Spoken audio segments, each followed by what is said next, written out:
என்னது இட்லி? எப்பா இட்லி போட்ட ஏசமான எவ்வளவு பெரிய பூகம் வந்தாலும் சரிடா, நீ ஒரு ஆள் எஸ்கேப் ஆயிருப்பா. Welcome to Iraction channel. எங்களோட வீடியோஸ் உங்களுக்கு பிடிச்சிருந்ததுன்னா லைக் பண்ணுங்க, கமெண்ட் பண்ணுங்க, ஷேர் பண்ணுங்க, மறக்காம சப்ஸ்கிரைப் பண்ணுங்க. ஓகே, இப்போ என்ன வீடியோ பார்க்கணும்? மற்ற ஒரு சேனல் தான் பார்க்குறோம். வீடியோ தான் பார்க்கலாமா? பொறுப்பு துறப்பு. வீடியோவில் காட்டப்படும் கூறப்படும் விஷயங்கள் அனைத்துமே பொழுதுபோக்கு அம்சத்துக்காக மட்டுமே, யார் மனதையும் புண்படுத்துவதற்கு. ஹலோ யூடியூப் வாசிகளே, வெல்கம் டு மட்ட ஊர்கா.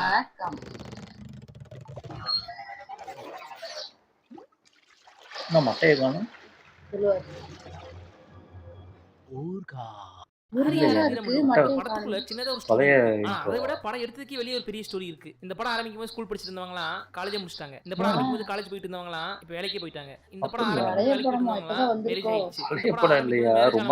குழந்தைய பிறந்துச்சு. இந்த படம் ஆரம்பிக்கும் போது குழந்தை பெற்றவங்களாம் இப்ப 2வது குழந்தைய பிறந்துச்சு. அப்படி ஒரு லாங் பெண்டிங் திரைப்படம் தான் இந்த ஹரி அற வீரமல்லு.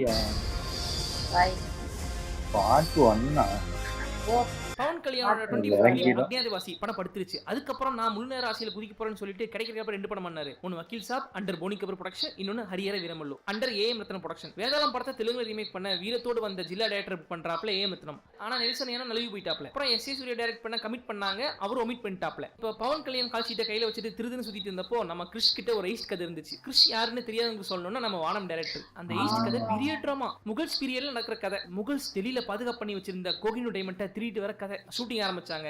பவன் கல்யாண் சண்டை பயிற்சி, குதிரை பயிற்சி எல்லாமே கத்துக்கிட்டு நல்லா தான் போயிட்டு இருந்துச்சு. குறுக்கு கோவிட் செகண்ட் வேவ் வந்து தூக்கி ஓரம் வச்சுட்டாங்க. இன்னைக்கு நாளைக்கு ஷூட்டிங் டிலே ஆகிட்டே இருந்துச்சு. சரி கோவிட் வேவ் முடிஞ்சு ஷூட்டிங் போனாலும் கிளம்பும் போது தலைவன் பவன் கல்யாண் சாரிஜி எனக்கு அரசியல் பிரச்சாரம் இருக்குன்னு சொல்லிட்டு அவர் கிளம்பி போயிடுவாரு. நான் அந்த ஆளு கோவினூர் எடுக்க டெல்லி கூப்பிட்டு போக பிளான் பண்ணா, அந்த ஆளு கூணு கும்பிட்டு போற டெல்லி போறான். இது எனக்கு சரிப்பட்டு வராதுன்னு கிறிஷ் படத்துல இருந்து வெளியே வந்துருவாரு. போகும்போது ப்ரொடியூசர் ஏன் மொத்தம் சங்கடப்படக்கூடாதுக்காக, சார் ஒன்னு சொல்றேன், தப்பா எடுத்துக்காதீங்க, இந்த படத்தை காப்பாற்ற ஒரே வழி உங்க பையன் தான். உங்க பையன் நினைச்சா மட்டும் தான் இந்த படத்துக்கு உயிர் கொடுக்க முடியும். ஜோதி கிருஷ்ணா உஸ்பத்தி விட்டு போயிடுவாரு. ஷூட்டிங் டிலே ஆக ஆக குருவி படத்துல விஜய் ஓட்டுற காரு மாதிரி ஒவ்வொருத்தரா கழிட்டு போறாங்க. இப்ப கேமராமேன் ஞானசேகரும் அவரும் வெளியே போயிடுறாரு. போகும்போது அவரும் அதே வார்த்தையை ஏன் மத்தன சொல்லிட்டு போயிடுவாரு. இந்த 2 பேர் சொன்னதை சீரியஸ் எடுத்துக்கிட்டு படம் பண்ற நம்ம ஜோதி கிருஷ்ணா. ஜோதி கிருஷ்ணா யாருன்னு நமக்கு தெரியும்ல, பி கேடிவி மூவிஸ் கொடுத்தவர். எனக்கு 2018 அண்ட் கேடி.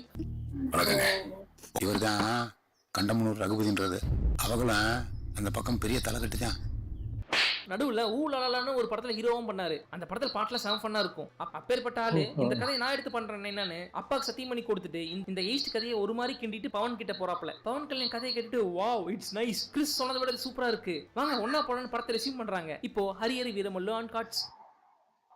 சுமாரா ஒரு 400 வருஷத்துக்கு முன்னாடி ஒரு மைன்ஸ்ல ஒரு பையனுக்கு ஒரு பெரிய கல்கண்டு கிடைக்குது. அதுதான் கோகினூர் வைரம். அந்த பையன் எடுத்த வைரத்தை எல்லாரும் சண்டை போட்டு புடிங்கி நவாப் கிட்ட கொடுத்துருவாங்க. இதெல்லாம் பார்த்துட்டு அந்த பையன் நம்ம வாழ்க்கை இப்படியே போயிருமாப்பா, கண்ணா எப்பவுமே இருக்கிறவங்க கிட்ட இல்லாத கொள்ளையடிப்பான். அவங்க கிட்ட இருந்து எஜமான் கொள்ளையடிப்பான், அந்த எஜமான் கிட்ட இருந்து நவாப் கொள்ளையடிப்பான், அந்த நவாப் கிட்ட இருந்து முகல்ஸ் கொள்ளையடிப்பான். அப்ப அந்த முகல்ஸ் கிட்ட இருந்து யாருப்பா கொள்ளையடிப்பா? அதுக்கு ஒருத்தன் பிறந்து தான்ப்பா வரணும். இதுதான் ஹீரோ இன்ட்ரோ 1. நோட் பண்ணிக்கோங்க. ஒரு குழந்தை வெள்ளத்துல அடிச்சுட்டு வந்து கோயில் பக்கத்துல நிக்குது. அதை நோட்டீஸ் பண்ண அந்த சுவாமிகள் அந்த குழந்தையை எடுத்து வளர்க்குறாங்க. அந்த சுவாமியார் நம்ம சத்யராஜ். கடைசியில அவரையும் காவி கிட்ட வச்சிட்டீங்களே சார். எதிர்காலத்துல மக்களுக்காகவே மூச்சு இருக்கும், நியாயத்துக்கு போராடுறதே வாழ்க்கையா இருக்கும். இந்த படத்தோட டைட்டில் ஹரியர வீரமல்லு. அதுக்கு ஒரு ஜஸ்டிஃபிகேஷன். சுவாமி இவனுக்கு பட்டையை சாத்தலாமா இல்ல நாமத்தை சாத்தலாமா? இவன் எல்லாத்துக்கும் பொதுவானவன். ஹரி இவன் தான், ஹரணி இவன் தான், அதனால இவனுக்கு பேரு ஹரியர வீரமல்லு. இது ஹீரோ இன்ட்ரோ 2. சுவாமி கழுகே கழுத்து தூக்கி இவனை பார்த்துட்டு போகுது. அப்பனா இவன் யாரு? இவன் வீரனா வருவானா இல்ல ராஜா வருவானா? 2ம் இல்ல. பிறகு மகுடத்தின் மடியில் உள்ள செல்வங்களை கைப்பற்றி மக்களுக்கு திரும்புவன். அட திருடனா? திருடன் அப்படின்னு தெளிவா புரியுமே சொல்லுங்க சார். கட் பண்ணா முகல் சாம்ராஜ்யம். நம்ம பாபி தியோல் தான் வில்ல. ஓ நீயா? அனிமல் வில்லனா பார்க்கும்போது பயங்கரமா இருந்துச்சு, இப்ப பார்க்கும்போது பழகி போச்சு. பின்னாடி ஜனநாயகன் வேற வருது. பாபி தியோல் தான் அவுரங்கசீப். அவர் வந்து அப்சஷன் அபவுட் இஸ் ரிலிஜியன். அதனாலதான் தான் சொந்த அப்பாவையே சரி பிடிச்சி வச்சிருவான். அப்போ அவங்க அப்பாவோட எல்லை கிடைக்கிறாரு. நீ மதம் முடிச்ச யானை ஆயிட்ட மகனே, உன்னை அடக்க ஒரு கும்கியான தயாராயிட்டு இருக்கு. இது ஹீரோட இன்ட்ரோ 3 இன்ட்ரோ பில்டப் கொடுத்தோம். ஹீரோ மூஞ்சியை காட்டல. இப்ப சீன் கட் டு அந்த காலத்து ஹார்பர் மஜிலிப்பட்டினம். துரைஸ் கூட இந்தியன்ஸ் டீல் பேசிட்டு இருக்கும்போது, நம்ம நாட்டோட செல்வத்தை எப்படி வெள்ளக்காரன் கொள்ளடிக்கிறான் பார், கவலைப்படாத, அவனால் நம்ம கிட்ட இருந்து ஒரு புடி மண்ணை கூட எடுத்துட்டு போக முடியாது. பெருசு you mean yes he is coming. இதுதான் ஹீரோ இன்ட்ரோ 4.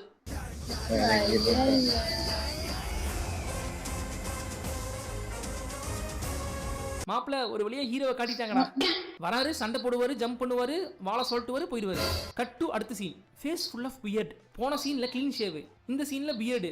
அப்பா ஒரே நாள்ல இவ்வளவு தாடியான்னு நாம கேட்டக்கூடாதுக்காக ஈட்டிங்ல ஒரு மலுப்பல் பண்ணிருக்காங்க. இந்த 2 சீனுக்கு நடுவுல ஒரு கார்ட் ஃபியூ டேஸ் லேட்டர் அப்படின்னு. வீரமல்லு வந்து வீரமான திருடன் அந்த ஊருக்கே தெரியும், படா ஃபேமஸ்.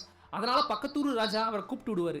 அங்க அந்த ராஜா பண்ற அக்கிரமம் இருக்கே, ஒரு சைடு எளியவர்கள், இன்னொரு சைடு வலியவர்கள். குடும்பம் பெருகி போச்சுங்க ஐயா. மொத்த பேரு இததான் சாப்பிட்டாகணும். நீ உன் குடும்பத்தை பெருக வைக்க நான் உங்களுக்கு சோறு போடணுமா? Very good question sir. உனக்கு அரிசி மூட்டை வேணா சண்டை போட்டு வாங்கி கூடன்னு ராஜா சொல்லிடுவாரு. சோத்துக்கு செத்து எங்களுக்காக சண்டை போட யார் இருக்கா? உங்களுக்காக நான் இருக்கேன். அப்பதான் ஹீரோ என்ட்ரி 5.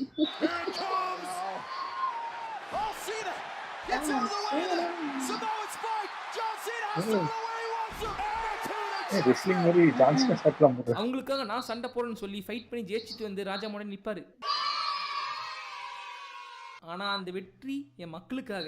அவங்களுக்கே அந்த 60 மூட்டை அரிசியை கொடுத்துருங்க. ஐயா தோர கோயில் குளம் கண்டதில்லை இப்படி ஒரு சாமி.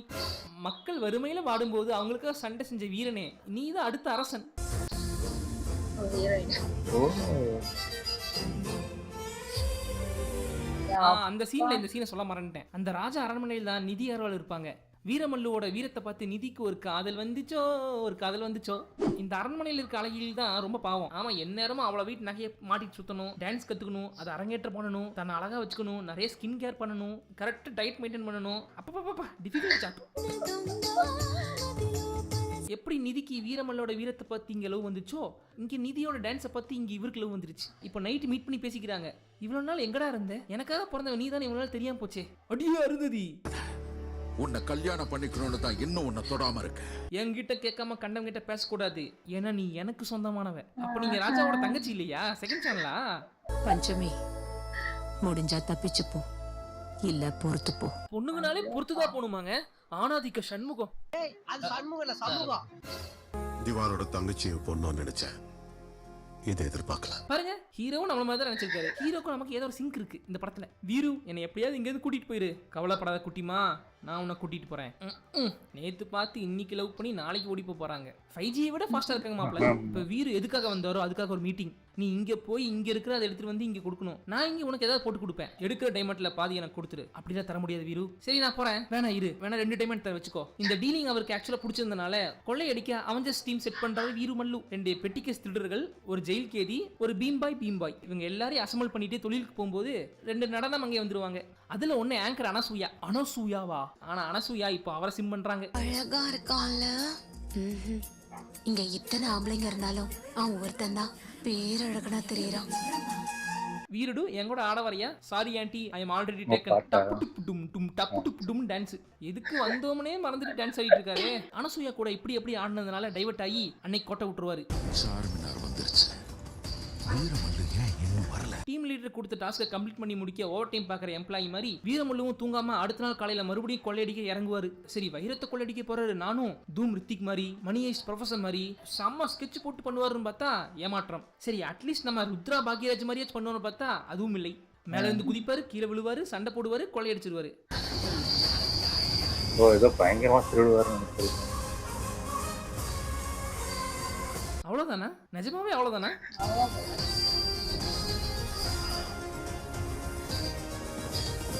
ஏ பஞ்சமி, இன்னைக்கு பௌர்ணமி, வா அப்படியே ஓடி போய் கல்யாணம் பண்ணிக்கலாம். ஹீரோயின் கூட்டிட்டு மேல போவாரு. குதிரை எங்க இருந்து வந்துச்சு? 2 பேரும் பறந்து போய் குதிரை கட்டி லேண்ட் ஆவாங்க. சூப்பர். மாடியில வந்துருச்சு மேல. இங்கதான் நீங்க யாருமே எதிர்பார்க்காத ஒரு ட்விஸ்ட். வீரமுள்ளுவை தள்ளி விட்டுட்டு நிதி பாப்பா குதிரை எடுத்துட்டு ஓடி போயிடும். கீழ இருந்து மேல போவாரு, மறுபடியும் கீழே விழுந்துருவாரு.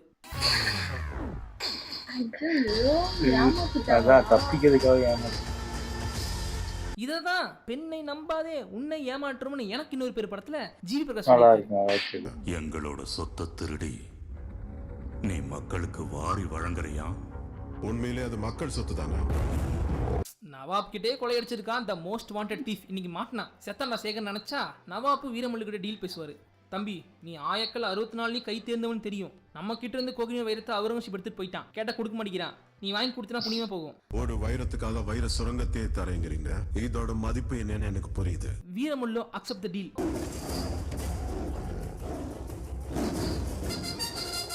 எதுக்குடா இந்த படத்துல புலி? அங்கதான் ஒண்ணுக்கு போறதுக்கு பிரேக் விடுறாங்க. சோ அந்த கோகினூர் வைரத்தை கொள்ளையடிக்க இவங்க 4 பேரு, அந்த ராஜா அமுச்சு வச்ச இன்னொரு 4 பேரு, மொத்தம் 8 பேரு. இந்த 4 பேரை ஃபாலோ பண்ணி இன்னொரு 4 பேரு, ஆக மொத்தம் 12 பேரு ஆளுக்கு ஒரு குதிரை தூக்கிட்டு டிராவல் பண்றாங்க. ஹலோ மக்களே, welcome to Harihara Veeramallu travel vlogs. இன்டர்வலுக்கு முன்னாடி வீரமுள்ள ஃபேஸில் தாடி இல்லை, கட் பண்ண அடுத்த சீனில் தாடி. ஆக்சுவலாக நான் கூட இது ஏதோ கண்டினியூட்டி நினைச்சேன். ஆனால் இந்த தாடி மேட்டர் படம் ஃபுல்லாக அங்கங்கே வருது. ஒருவேளை வீரமுள்ளுக்கு அடர்த்தி ஜாஸ்தி நினைக்கிறேன். டெஸ்டோஸ்டோனுக்கு ஏதோ மருந்து எடுக்கிறது போல தெரியுது. இது வரைக்கும் நீங்கள் பார்த்த எல்லாமே ஜஸ்ட் சாம்பிள். இதுக்கப்புறம் தான் பல குபி சீன்கள் உங்களை மகிழ்ச்சி காத்திருக்கிறது. 1001 படத்தில் அந்த 3 பேர் சோழ தேசம் நோக்கி பயணிக்கும் போது ஒரு சில இடர்பாடுகள் ஃபேஸ் பண்ணுவாங்க வரிசையா இல்லையா? அதே மாதிரி இவங்க போற டிராவல்லையும் நிறைய பேரியர்ஸ் வரும். அதெல்லாம் எப்படி தூக்கி சாப்பிட்டு போறாங்க? அதுதான் whole second half. First barrier பாறை. ஹரே பாய், அந்த பக்கம் போக வேணாம். இந்த வழியில போறது நல்லது இல்ல, மலையை சுத்திட்டு போலாம். எனக்கு என்னமோ சரியா படலை. ஏய், இங்க தளபதி நான் சொல்றதா நீ கேட்கணும். You guys follow me. திடீர்னு மலை சரிவாகி பாறையெல்லாம் உருண்டு ஓடும். தளபதியாருக்கு என்ன பண்றதே தெரியல. உயிர் பயத்தை காமிச்சிரும் அந்த குதிரை. நம்மால ஹீரோ வச்சு எப்படி பார்த்து சும்மா இருப்பாரு? டக்குன்னு 4th கியர் போட்டு ஸ்பீட் ஏத்தி தளபதியாரை காப்பாத்தி ஒரு நேர்மையான வீரனை காமிச்சிருவான் வீரமல்லு. எக்ஸ்கியூஸ் மீ, இந்த வீடியோ கேமுக்கு பேர் என்ன? அது மூவி சார். அடுத்தவங்க பேச்சை கேட்டு அழிஞ்சு போனவங்களை விட யார் பேச்சையும் கேட்காம அழிஞ்சு போனவங்க வரலாறுல அதிகம். இந்த டைலாக் நல்லா இருக்கு. உன் சொல் பேச்சை கேட்காமல் சென்றவனுக்கு உதவி உயிரை காப்பாற்றி நீதான் அடுத்த அரசன். அப்புறம் இவ்வளவு பெரிய சாகசத்திலிருந்து வெளியே வந்தவங்க கொஞ்சம் இலைப்பாறணும் இல்லையா? அதனால வீரமுள்ளு பாட, அதை கேட்டு அவங்க ஆட, மாஷா அல்லா, பாடியே எல்லாரையும் தூங்க வச்சிருவான்டா. இங்கதான் இந்த 2வது கண்டம், ஓனாயும் ஆட்டுக்குட்டியும்.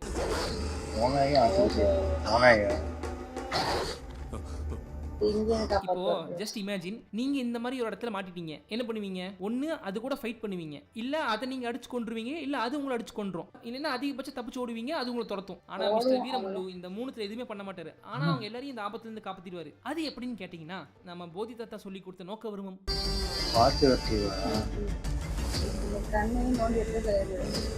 இசிஜி இல்லாமே ஸ்கேன் பண்றாரு. போயிடும். அப்ப சுத்தி இருக்கிறவங்கலாம், ஏய் வீரா, என்னையா மேஜிக் பண்ண? ஓனாய் கூட காஃபி குடிச்சிட்டு செல்ஃபி எடுக்காதா பாக்கி. மத்தபடி ஒரு ஃப்ரெண்ட்லி கான்வர்சேஷன் டெவலப் பண்ணி சென்ட் ஆஃப் பண்ணிருப்பாரு. என் வீட்டு பக்கம் எதுக்கு வந்தான்னு கேட்டுச்சு. இந்த விலங்குகளை விட நீங்க நியாயமா இருப்பீங்கன்னு நினைச்சு வந்தேன்னு சொன்னேன். அதுக்கு அது சிரிச்சது. இந்த சீன் புதுசா இருக்குங்க, புதுசா இருக்கு. ஒரு காலத்துல ஹீரோ நாய் கூட நோக்கவரம் பண்ணிட்டு இருந்தாங்க, இப்போ ஓனாய் கூட பண்றாங்க. அவ்வளவுதானே? அதோட வீட்டுக்குள்ளேயே வந்து அதே கொள்றது என்ன நியாயம்? 5 அறிவு ஜீவராசி கூட கருணை கட்டும் கருணாகரனே, நீதான் அடுத்த அரசன். இப்போ இப்படி ஒரு சீனை யோசிச்சு எடுத்துட்டாங்க. வீரமுள்ளு வந்து வில்லன் கிட்டே வித்த காட்டுறவன்னு. எங்க இந்த சீன்ல ஆடியன்ஸ் லாஜிக் கேட்டுருவாங்களுக்காக ஒரு இடைச்சொருகள் ஒரு சீன். மிருகங்களை இவன் தொடாமலே அதோட கண்களை பார்த்து பேசின மாதிரி நபிகள் சுலைமானுங்கிற ஒருத்தர் இருந்தாராம். ஒரு நிமிஷம், எதுக்கு இப்படிலாம் ஒருத்தர் இருந்தாராம் வந்தாராம் போனாரெல்லாம் முட்டு கொடுத்துட்டு? அதாவதுங்க, இந்த மாதிரி period drama, fantasy drama, action படம், காமெடி படத்தெல்லாம் ஆடியன்ஸ் லாஜிக்கே பார்க்க மாட்டான். காட்டுறத கன்வீனியன்ஸாக காமிச்சிட்டா ஆடியன்ஸ் நம்பி என்ஜாய் பண்ணி பார்த்துட்டு போயிடுவான். நீங்க கன்வீனியன்ஸாக காட்டாம பூரா ஸ்டேஜ் பண்ணும்போது தான் போட்டு பொழப்பான். இப்போ ஒரு புலியும் ஒரு மனுஷனும் ஒன்னா ஒரே கூண்டில் இருக்க முடியுமா? ஆனா அந்த சீனா ராஜமௌலி ட்ரிபிளர்ல காமிச்சு நம்மளும் என்ஜாய் பண்ணி வச்சாப்ல. அந்த சீனை பார்த்துட்டு வீட்டுக்கு வந்து யோசிச்சு பார்த்தா தான், ஆமா புலியும் மனுஷனும் எப்படி ஒரே கூண்டில் ஒன்னா இருக்க முடியும்? அந்த புலி அவனை ஒன்றும் பண்ணலையான்னு தோணும். ஆனா இந்த கேள்வி படம் பார்க்கும்போது தோணாது. ஏன்னா அதுதான் கன்வின்சிங். ஹரியர் வீரமுள்ளு எப்பேற்பட்ட ஒரு ஆளுன்னு காட்டுறதுக்கு இந்த சீன்ல ஒரு பொட்டன்ஷியல் இருக்கு. ஆனா அது கன்வின்சிங்கா பண்ணல. கன்வின்சிங்கா பண்ணியிருந்தா ஒர்க் ஆயிருக்கும். ஆனா ஒர்க் ஆகல. அதனால அடுத்த சீன் போலாம் வாங்க. இப்படி 2 எக்ஸ்ட்ரானரி எக்ஸ்ட்ரா லார்ஜ் சீன் பார்த்தா நம்ம ஆடியன்ஸ்க்கு ஒரு பிரீத்திங் ஸ்பேஸ் கொடுக்கணும். அதுக்காக ஒரு சாங்னா சமந்தாவையோ ஸ்ரீலீலாவையோ கூட்டு வர முடியாது. அதனால படத்துல ஆல்ரெடி வீரமுள்ளு முதுகுல குத்திட்டு குதிரையில குதிச்சு போன குமரியை கூட்டிட்டு வந்து ஒரு நடனம். அதானே, என்னடா செகண்ட் ஹாஃப் ஸ்டார்ட் ஆனதுல இருந்து மெக்கானிக் டிபார்ட்மெண்ட் வந்த மாதிரியே இருக்குன்னு பார்த்தேன். இது வந்துருச்சுல. ஆக்சுவலா அந்த பாட்டுல நிதி அகர்வால் ரொம்ப கஷ்டப்பட்டு ஆடிட்டு இருப்பாங்க. ராஜா கூட இருந்து ஆடிட்டு இருந்தாங்க. ஒரு காலத்துல எப்படி ஆடிட்டு இருந்த பொண்ணு தெரியுமாடா இவங்க?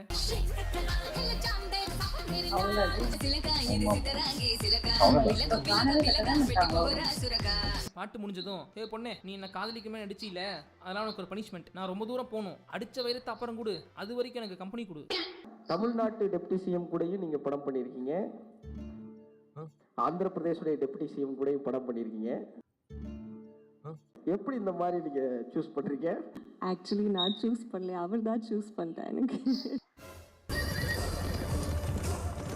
அத உள்ளவை குமார் எல்லா கிராஃபிக்ஸ் கம்பெனியும் ஹையர் பண்ணிருக்கோம். ஸோ இது ஆன் ஸ்க்ரீன் பார்க்கும்போது இந்தியன் ஸ்க்ரீனில் இது ஸ்டாண்ட் அவுட் படமாக இருக்கும். எதுக்கு இதுக்கு 3-4 இயர்ஸ் லேட் ஆச்சு அப்படின்றத அதுக்கு பூர்த்தி செய்கிற ஒரு படமாக இருக்கும். இப்ப அடுத்த கண்டம் தண்ணீர் தண்ணீர். போற வழியில ஒரு பையன் வழி மறைச்சு தண்ணி கேட்பான். வீரமுள்ள ஆல்சோ கிவிங். சே, வீரமுள்ள எவ்வளவு நல்லவனா இருக்கான், இவனை போய் ஏமாத்திட்டோமே. தண்ணியை தூக்கிட்டு ஓடிட்டு தட் கிட். அந்த ஃபாலோ பண்ணி போய் பார்த்தா அந்த ஊர்ல தண்ணி பஞ்சம். ஊர்ல யாருக்குமே குடிக்க கழுவ தண்ணி லேது. இப்போ அந்த கிட்டோட நடிப்பு நீங்க பார்க்கணும் மக்களே. குடிக்க தானே தண்ணியை புடிங்கிட்டு ஓடி வந்தான், குடிக்க தானே செஞ்சிருக்கணும். கீழே தூக்கி போட்டுருவான். டேய் பைத்தியம், அதை எடுத்துட்டு வந்து அம்மா கிட்ட கொடுத்ததே அவன் தான். அப்புறம் அம்மா கிட்ட புடிங்கி தூக்கி போடுறது அவன் தான். என்னடா சீன் எடுக்கிறீங்க? அம்மா அம்மா சின்ன பையன் அடிக்காதீங்க, தெரியாம பண்ணிட்டான். ஏங்க ஏங்க அவன் தெரிஞ்சதாங்க பண்றான். நீங்க இந்த பகுதிக்கு புதுசா, கடந்த 100 வருஷத்துல வட இந்தியால இந்த மாதிரி வறட்சி ஏற்பட்டதே இல்ல. Okay guys, let's disturbance the sweet. அவங்க கிட்ட இருக்க எல்லா ஃப்ரூட்ஸையும் அந்த மக்களுக்கு கொடுத்துட்டு அப்போதைக்கு அவங்களோட பசியை போக்குறாப்புல வீரமுள்ளு. மக்களோட பசி பட்னியை போக்கிய பேரன்பு கொண்டவனே, நீதான் அடுத்த அரசன். இப்போ மறுபடியும் ஃப்ரேம் அந்த பையன் கிட்ட வருது. தம்முடு இந்தா கொய்யாப்பழம். சாப்பிட ஆரம்பிக்கிறான். அம்மா அதை பார்த்து ரசிக்கிறாங்க. ஃப்ரேம் சேஞ்ச் ஆகி அம்மா வீரமுள்ளு கிட்ட ஒரு கான்வர்சேஷன் போடுறாங்க. அப்போ அந்த பையனுக்கு ஜூம் வைங்களேன். அவ பிரார்த்தனை பண்ணிக்கிறேன்னா நீங்க எந்த வேலையா போயிட்டு இருக்கீங்களோ. சாப்பிடுறான் ஆனா சாப்பிடல. பாவம் அவங்களுக்கு என்ன பட்ஜெட் பிரச்சனையும் இருந்த ஒரு கொய்யா பழத்தை வச்சு அந்த ஒரு சீனை எடுத்தது கூட ஓகே. சாப்பிடுற மாதிரி பாவனா தெரிஞ்சிருந்தும் அந்த பையனுக்கு சென்டர்ல ஃப்ரேம் வச்சீங்க பாத்தீங்களா, அங்க நிக்கிறீங்க. அவ பிரார்த்தனை பண்ணிக்கிறேன்னா நீங்க எந்த வேலையா போயிட்டு இருக்கீங்களோ. தம்பி நல்லா கொய்யாவை கடிச்சு சாப்பிடு, குழந்தை மாதிரி வருவே. இப்போ மறுபடியும் அவங்களோட டெல்லி நோக்கி பயணம் தொடருது. இப்போ அடுத்த பேரியர் மழை. இப்போ சாமியார்கள் சில பேர் நடுக்காட்டுல ரிச்சுவல் பண்ணிட்டு இருப்பாங்க. வீரா அவங்க என்ன பண்றாங்க? யாகம் பண்றாங்க. மழை பெய்யறதுக்காக வருண யாகம் பண்றாங்க. இந்த 8 பேர் தேடி 4 பேர் கொண்டு அவங்க இயற்கை மாசுபடுறதை பார்த்துட்டு, ஏய் இது எங்க ஏரியா, உள்ள வராதீங்க வீரர்களே, அதை தடுத்து நிறுத்துங்கள். அவர்கள் வருகிறார்கள் வேகத்தோடு, வெளிய மக்கள் தாகத்தோடு, இங்கே இவர்கள் யாகத்தோடு. இனி ஒரு நொடி கூட நாம இங்க இருக்க கூடாது, வாங்க போலாம். ஐயோ சமய டென்ஷன் பில்ட் ஆகுதே. அப்போ டக்குன்னு வீரமுள்ள வில்லு எடுத்து விட்டுருவாரு. ஐயோ பத்திக்கிச்சு பத்திக்கிச்சு.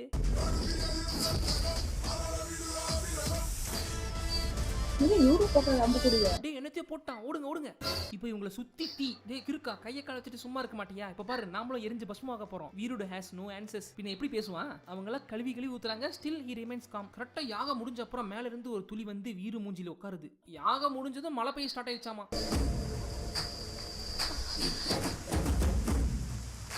அடா ஆமா, மழை வரும்னு தெரிஞ்சுதான் தலைவர் தீய பத்த வச்சுட்டு அவ்வளவு நேரம் வேடிக்கை பார்த்து இருந்திருக்காரு. ஹலோ வீரா சார், துவைச்சு துணியை வெளியே காய போட்டிருக்கேன், எங்க ஏரியால மழை வரும் பார்த்து சொல்றீங்களா கொஞ்சம்? சார் ஒரு ஐடியா, இந்த குரூப்பை அப்படியே தூக்கிட்டு போய் இந்தியாவில் எங்கெல்லாம் தண்ணி இல்லாமல் வறண்டு காஞ்சு போயிருக்கோம் அங்கெல்லாம் யாகம் பண்ணி மழை பெய்ய வச்சு விவசாயம் பண்ணி பெரிய பசும் புரட்சியை பண்ணிடலாம் சார். எப்படி என் பிளான்? நீங்க காப்பாத்தினது யாகத்தை மட்டும். யோ தலைவாசல், நீ என்ன இங்க? தம்பி உங்களை பார்த்தா சாதாரண ஆள் மாதிரி தெரியலையே. ஒரு நாள் இந்த நாட்டையும் ஆள போற ஆள் மாதிரி இருக்கீங்க. ஒரு நாள் பேட்டாவை விட அதிகமா அடிச்சு கொடுத்துட்டு போயிடுவார் அவரு. இது சாதாரண மழை இல்ல, அந்த பரமசிவன் உங்க மீது அன்போட பொழியிற கங்காபிஷேகம். இந்த குரலி வித்தையெல்லாம் பார்த்த அப்புறம் அந்த 4 பேருக்கு வீரு மேல டவுட் வந்துருச்சு. யாரு கூப்பிடா ஜீவன்? ஓனாய் கூட பேசுறான், வானிலை அறிக்கை பாக்குறான். சரி இருங்க, எதுக்கு நம்ம யோசிச்சுக்கிட்டு அந்த ஆளுக்கிட்ட கேட்போம்னு கேக்குறாங்க. நெல்ல வீரா, நீ யாருன்னு சொல்லு. கட் பண்ணா பிளாஷ்பேக்ல ஹீரோ ஒரு ஐயோ பாஸ்டா டெம்ப்ளேட் உள்ள வருது. முஸ்லிம்ஸ் உள்ள வந்து இந்து கோயில்கள் நுழைஞ்சு எல்லாத்தையும் அடிச்சு மேஞ்சு சூறையாடுறாங்க. இதெல்லாம் ஏன் வச்சிருக்காங்கன்னா நாம இதெல்லாம் பார்த்து பொங்கணுமா? என்னடா நாங்க உங்களை எவ்வளவு டார்ச்சர் பண்றோம், உங்க சாமி பார்த்து சும்மா இருக்கு? அது சாமி இல்ல, வெறும் கல்லு. அது கல்லு எல்லாம் எங்க தெய்வம், எங்க நம்பிக்கை. இது ஹீரோ என்ட்ரி 6. வீரமுள்ளு கண்ணிமைக்கும் நேரத்தில் எல்லாத்தையும் கொண்டுட்டு ஒரு டைலாக் பேசுறாரு. அம்மனை பார்க்கணும் அம்மனை பார்க்கணும் அம்மனை பார்க்கணும் தானே சொன்னீங்க, நான் தான் அம்மன் பாத்துக்க. அம்மன் எப்படி வருவாங்கன்னு கேட்டலடா, இப்படிதான் வருவாங்க. பெண் பாலத்தான அம்மன் சொல்லுவாங்க, நீங்க ஆண் பாலாச்சே, நீங்க எப்படி அம்மன்? இந்த ஆள் போய் மேல் இடத்துல மன்னா நான் பார்த்தேன், ஒத்த ஆளு 5 பேரை சீவனா. ஆமாம் அவன் கூறுவது உண்மைதான். இப்ப இது யாரு? அந்த 5 குருக்களும் அவங்க மதத்தையும் கலாச்சாரத்தையும் கவசமாயிருந்து காப்பாத்துற வீரர்களா ஆயிட்டாங்க. எப்படி அவனால இது முடியுது? இப்ப சத்யராஜ் கைப்பற்றாங்க. ஏன்னா 5 வேதத்தையும் கரைச்சு குடிச்சா அவனுக்கு அங்க சொல்லி கொடுத்துட்டு இருக்காங்க அவுரங்கசீப். ஓஹோ அப்படியே விஷயம். அப்போ போய் அந்த குருகுலத்தை வாஷ் அவுட் பண்ணிருங்க. Wash out. சத்யராஜ் வழக்கம் போல அன்னைக்கு கிளாஸ் முடிச்சுட்டு நைட் ஆன அப்புறம் கதவு மூட போறாரு. அப்போ விளக்கு ஆடுது, சந்தேகப்படுறாரு. ஆடா ஆடி காத்துக்கு ஆடி இருக்கும்டா. இல்ல எதிரிகள்லாம் குதிரையில வேகமா வரதை பார்த்துட்டு அந்த இடம் ஷேக் ஆகுது. சத்யராஜ் எல்லாரையும் கூட்டிட்டு போய் ஒரு இடத்துல ஒளிய வச்சுட்டு அவரே போய் சண்டை வராரு. இப்போ சொல்ற பாருங்க இங்க ஒரு சமசீனு. சத்யராஜ் அரெஸ்ட் பண்ணி கூட்டிட்டு வரும்போது பாபிதுல் ஓடி வந்து வாள் எடுத்து நீட்டுவார் கழுத்துக்கு. அண்ணா எப்படி இருக்கீங்க அண்ணா அப்படின்னு கேட்பாரு நினைச்சேன், ஆனா கேட்கல. உன் கண்ணில் சாவு பயம் தெரியல. ஏன்னா எனக்கு ஷார்ட் சைட். பின்ன எப்படி தெரியும்? உன்னை கொண்டுட்டா இனிமே உன் வேதமெல்லாம் வீணா போயிரும்ல. அது எங்களோட வீரா இருக்கிற வரை எங்க வேதம் சாகாது. அப்ப ஏன்டா இந்த ஆளை கூட்டிட்டு வந்தீங்க? அவனை கூட்டுவாங்க. அது வரைக்கும் நீ என் கஸ்டடியில் இரு, நாடு கடத்திட்டு கூட்டிட்டு போயிருவார் அவுரங்கசீப். சத்யராஜ் சார் செம ஸ்மார்ட். நீங்க நைஸா வீராவை கோத்து விட்டு நீங்க எஸ்கேப் ஆயிட்டீங்க. ஸோ இதுக்காக தான் வீரு டெல்லிக்கு பயணம் போறாரு. கோகினூரை திருட போறது, நிதி கிட்ட ஏமாந்தது எல்லாமே வீருவோட பிளான். நீயா ஏமாறல, உன்னை ஏமாற வச்சான். இப்ப தளபதி வீரு உங்க கூட நாங்க கடைசி வரைக்கும் இருக்கோம். உங்க கோல் தான் இனி எங்க கோல். நம்ம ஒன்னா பயணிப்போம். இப்ப அடுத்து வரப்போற பிளேஸ் சாவுக்கி தானா, வெரி டேஞ்சரஸ் பிளேஸ். அதனால நீ அந்த வழியில போ, நாங்க வேற வழியில வரோம். ஏய் இப்பதானே ஒன்னா பயணிக்கலாம்னு சொன்னேன், இப்ப தனியா விட்டு போற.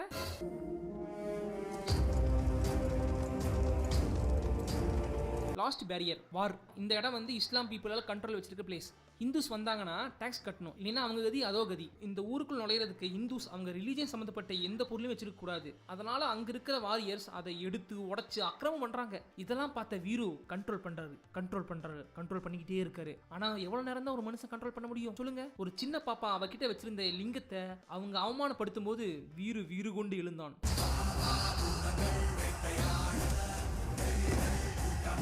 நம்ம சுந்தர்சி நடிச்ச சண்டையை விட சரியான சண்டை.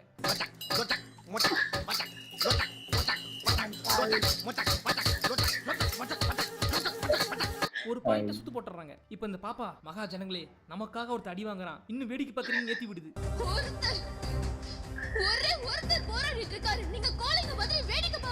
ஏய் பாப்பா நீ சொல்லதான் அதிகமா அடி வாங்குறாரு, கொஞ்சம் கம்முனு இரு.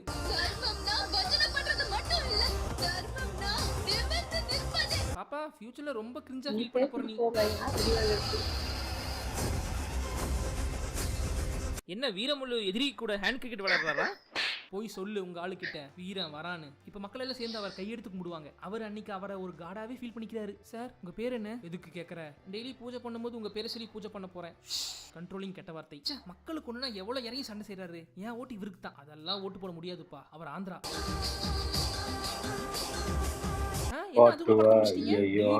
கோகினூர் காட்டுல சத்யராஜ காப்பாத்தல, அதெல்லாம் எதுக்கு? இவ்வளவுதான் எடுத்தோம். அவர் ஷூட்டிங் வந்ததே பெருசு, அவரை வச்சு எடுத்து வரைக்கும் விட்டுட்டோம். ஓடுச்சுன்னா அதுல வர காசை வச்சு எடுப்போம். இல்லையா டாடா பை பை. ஆக்சுவலா இந்த சீனுக்கு அப்புறம் கிளைமேக்ஸ்னு ஒரு சீன் இருந்திருக்கு. அடி வாங்கினவன் அவுரங்கசீப் கிட்ட போய் சொல்லி அந்த 2 பேரும் 1-to-1 ஃபைட். காத்துல பறந்து பண்ணி சண்டை போட்டுப்பாங்க. ட்ரிபிள் ஆர் இன்ட்ரோல் கார்டு மாதிரி ஒரு 2 கார்டு போட்டு படத்தை முடிச்சிருக்காங்க. Bad VFX, bad stunts. அது சோஷியல் மீடியா செமையா ட்ரோல் ஆயிடுச்சு. அதனால அதை விட்டா இவனுக்கு எச்சா அடிப்பானுன்னு அட்வான்ஸா திங்க் பண்ணி இந்த இடத்துலயே கடையை சத்திட்டாங்க. ஆக்சுவலி உங்க வே ஆஃப் திங்கிங் எனக்கு பிடிச்சிருக்கு. டெல்லிக்கு கோகினூர் திருட போற ஒரு திருடன், இதுதான் கிறிஸ் சொன்ன ஆக்சுவல் பிளாட். நடுவுல இவர் ஒரு கட்சியோட கை கோத்து டெப்டி சிஎம் ஆயிட்டாரா. அவரை புஜுக் பண்ண ஜோதி கிருஷ்ணா இந்த கதையில காவியை தூவி விட்டு இது ஒரு இந்து முஸ்லீம் சண்டையை மாத்தி விட்டு கலவரம் பண்ண பார்த்திருக்காங்க. நம்ம ஆடியன்ஸ் அடிச்சு உட்கார வச்சுட்டாங்க. ஐ லவ் யூ ட கோல்டிஸ். வந்து ஒரு சனாதன தர்மம், ஒரு தர்மத்துக்கா சண்டை மாதிரி ஒரு படம் அமைஞ்சிருக்கு எனக்கு. நீங்க நடிக்கிற படத்தை பொலிட்டிக்கல் கேம்பெயின் யூஸ் பண்ணிக்கோங்க, உங்க ஐடியாலஜி திணிச்சுக்கோங்க, பொலிட்டிக்கல் ப்ரொபகண்டா பண்ணிக்கோங்க. ஏதோ அந்த உஸ்தாத் பகத்சிங் கூட எடுத்து காவி பூசிக்கோங்க. ஆனா ஓஜி மேல மட்டும் கையை வச்சீங்கன்னா ஒரே வெட்டு. எப்படி ஒரே வெட்டு?